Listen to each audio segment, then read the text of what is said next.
So much has been going on in the UFO community, and it's time to get you caught up to date because, honestly, the government's trying to confuse the hell out of us. So the story's being told, essentially, that the United States government wanted us to believe in UFOs. During the 1947 Roswell incident, someone said flying saucer, and they just let that story go and bubble up into the UFO phenomenon story that it is today.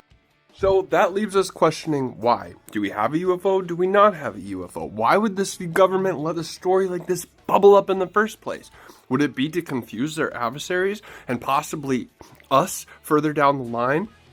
And how messed up is it to let a story like this bubble up so deep that not only is it hurting the public, but also the people who worked at Area 51 or these secret facilities, who have seen crafts, who have been sworn to secrecy, who have said if they speak about it, their entire families will be dead. The hurt that has put on people is unfathomable if that's true.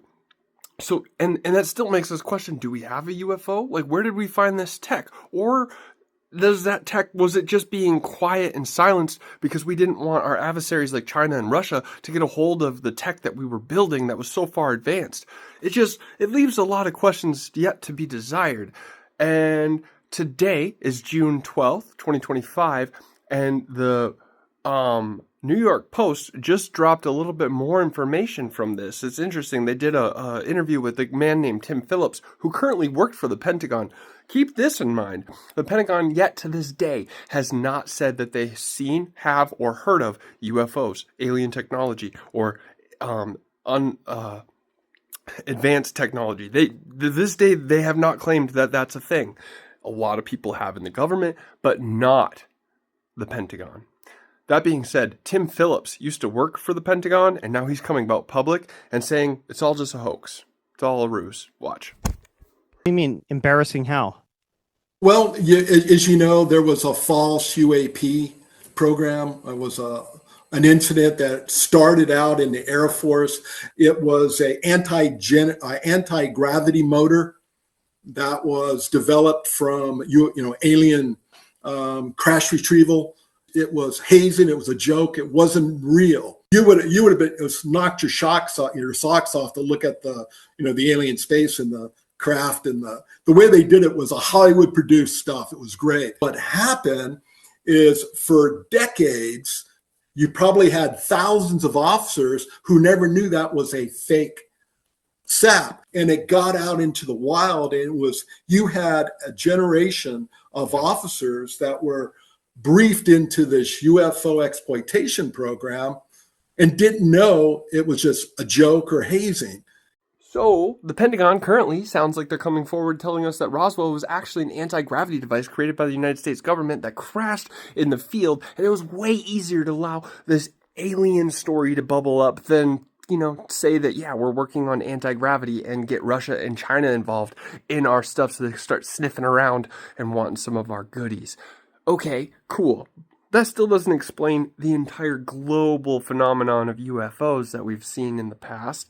So was it not pulled from actual alien crafts? Where did we come up with this technology? Well, here's some interesting information that might pique your interest here. Steven Spielberg might know some stuff. And that sounds weird, but you see, Steven Spielberg worked with a man named J. Allen Hynek on a movie set called Close Encounters of the Third Kind in 1977. And here, J. Allen Hynek actually worked for the CIA in a department of the UFO phenomenon. Now, him and Steven actually had an argument and a fight on set where they came down. Steven said, I want it to be aliens. J. Allen Hynek said, no, it should be people from the future. And they had this battle back and forth. Well, Steven ended up going his way because he wanted a blockbuster hit of Aliens. But if you would remember, Steven also created Back to the Future just a few years later. Very interesting topic. But back on track. Before Steven released this movie, he actually got information from NASA where they wrote him a 20-page paper saying you probably shouldn't remake this movie public because it's going to scare our people. Interesting. Yeah, okay. Interesting. But don't forget, Steven Spielberg also created a movie or TV show in 2001 called Taken. Listen to what information was shared here. This is a project called Mogul. and it has a security classification of A1. Reporters are all over this. We're gonna have to give them something. Somebody already has. With us this morning in the KGFL studios is a local rancher who has a startling story to tell. You found something on your ranch? Some kind of debris? This wasn't just any debris, sir. This was some metal like nothing I'd ever seen before. This was something from another world. We've got to shut this guy up, sir. We thought we'd let it go. Divert attention from Mogul. When you've seen the reports on all these sightings, people are eating this up with a spoon. I wouldn't recommend that, sir. Why is that, Captain? If we give our seal of approval to this, people are going to believe it. You get a country that thinks that we're not in control of the skies, you're inviting a major panic. Oh, really? Which do you like better for the press release? Flying discs, flying saucers? If that doesn't make you think. That was labeled out in a show in 2001. So that information's been out there for a minute. And that came out of the minds of people like Steven Spielberg, as he was director of that show. So that is interesting. But keep in mind, in that show, they do find a UFO. And they are actually hiding UFOs. So it is confusing, to be honest. And Steven Spielberg, to this day, just recently did an interview. I'll show you that, and then we'll talk a little bit about what he's doing currently. Most optimistic thing I feel about these things that we're seeing in the skies, or the Army and Navy and Air Force are recording on their gun cameras, is that what if they're not from an advanced civilization 300 million light years from here, but what if it's us 500,000 years into the future that is coming back to document the second half of the 20th century and into the first 20th century, because they're anthropologists and they know something that we don't quite know yet that has occurred, and they're trying to track the last 100 years of our history. Very interesting. Here we have Steven Spielberg essentially reiterating things that were told to him possibly by J. Allen Hynek.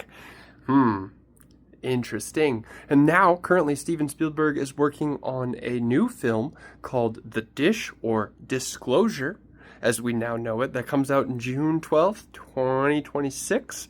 And if this is taking place, there's a possibility it's happening in 2027. The stuff Steven Spielberg had led up to. Maybe that's when that big event happens.